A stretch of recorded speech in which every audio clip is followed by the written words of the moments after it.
Bench speeches. Luke Pollard for the Her Majesty's Opposition.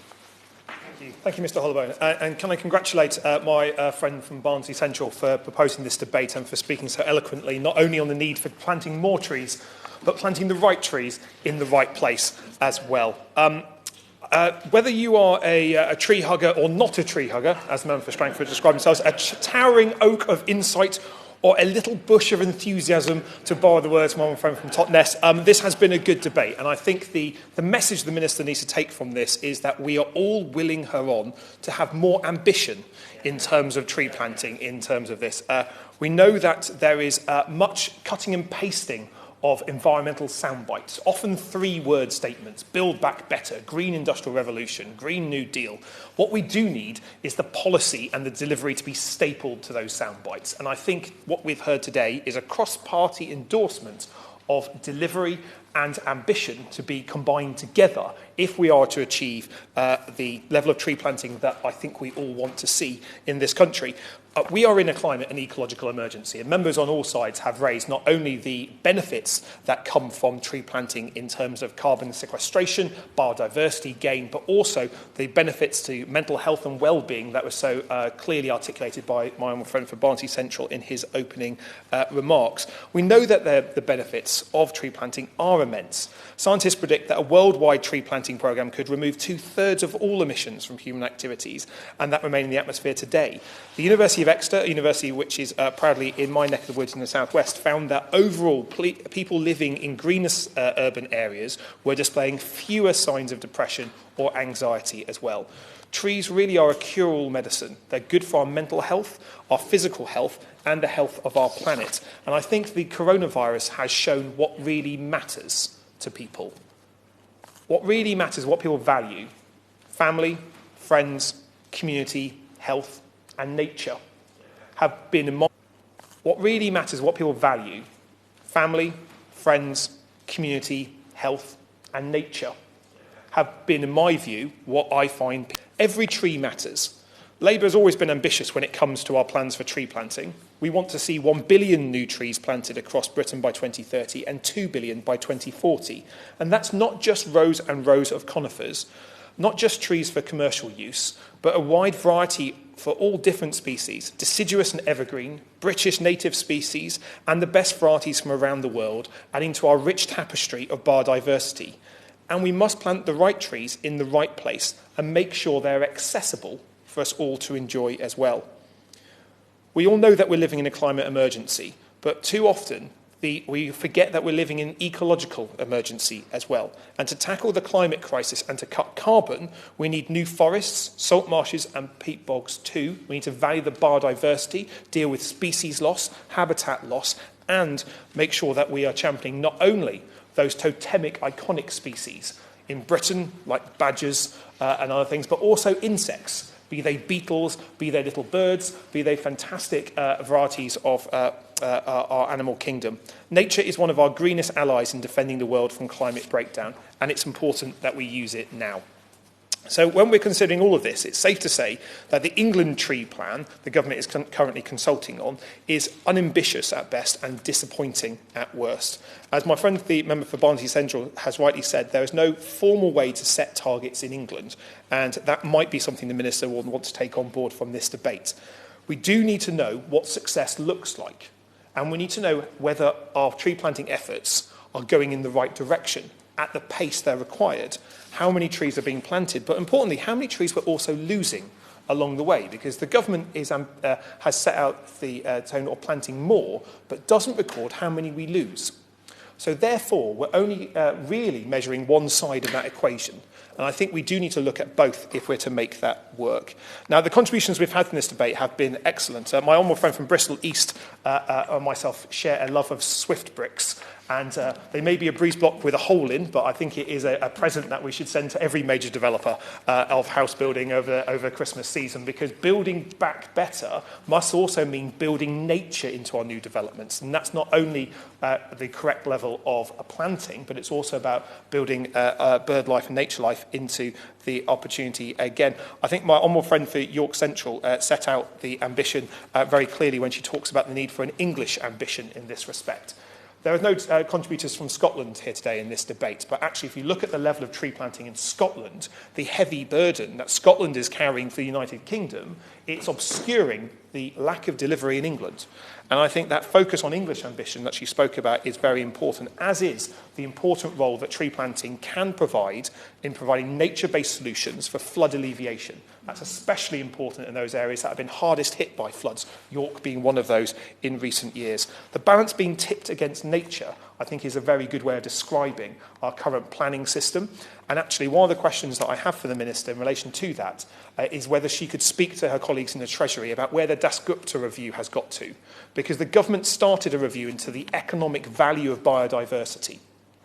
It does sound like a very conservative thing to do, put pounds, shillings and pence upon everything, but actually there is actually a real logic to it.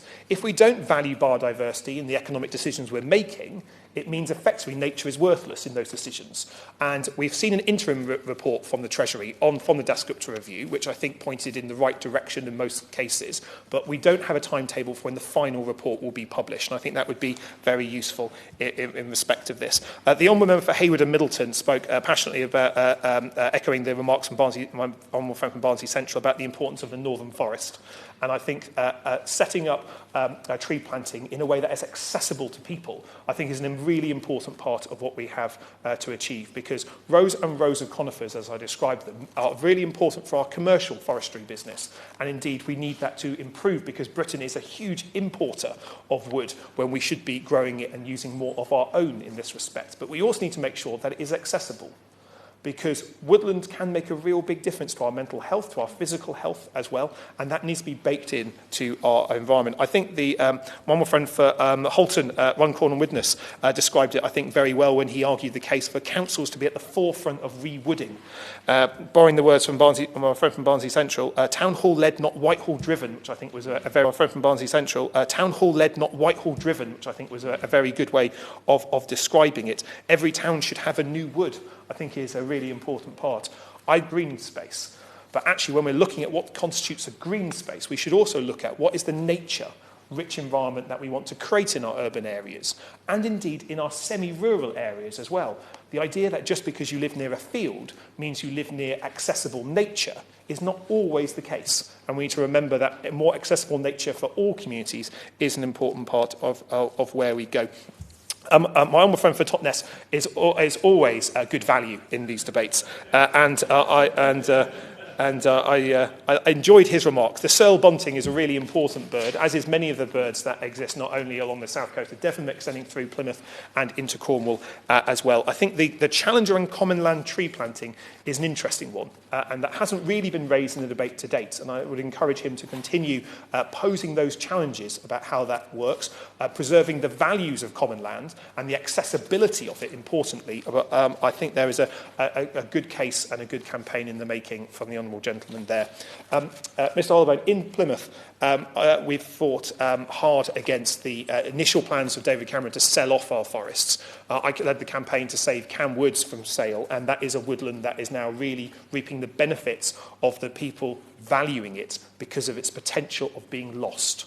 And I think that is something that we should remark from this. Plymouth is already a city with one of the largest canopy covers of any city our size, and our Labour Council has put together an exciting plan for trees with the Woodland Trust, which is, I think, a model of best practice, wanting to plant a bare minimum of nearly 3,000 trees across 67 locations, on top of the 30,000 street trees and 100 hectares of woodland that Plymouth already has. Planting the right trees in the right place is really important, especially when we look at the root growth pattern of different species. There are far too many communities in our country blighted by unlevel pavements because of the poor decision of what species to choose in which area, and too many people dying unnecessarily in accidents because trees have been planted near relatively high-speed roads as well, because trees are not frangible and reflect the impact of any collision straight away. I think there's much to be done there. I should also celebrate the arrival of Plymouth's first beaver in hundreds of years.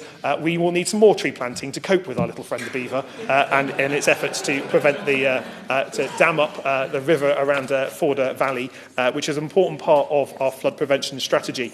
It's a source of much concern. The boy beaver that we have is going to be joined by a girl beaver in the new year, so they can have lots of little beavers at the same time.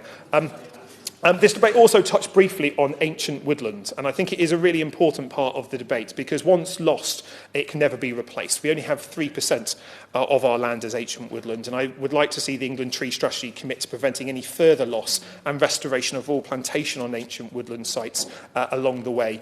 The amendments attempted by Labour to the HS2 bill to include statutory reporting on the impact of ancient woodlands in the process was an important contribution. I'm pleased to see that the government accepted that, but I have to say to the ministers there's much more work to be done there and much goodwill that was lost because of the decisions taken by ministers in respect of that. One from Bristol East mentioned seagrass in her debate, and I'm not a seagrass official champion, but as someone who's taken it to heart, we do need to recognise that seagrass and kelp forests have a really important part to play in carbon sequestration, 30 times more effective than the equivalent tree planting on land, and we do need to make sure that our ambition on land matches our ambition on the marine environment as well.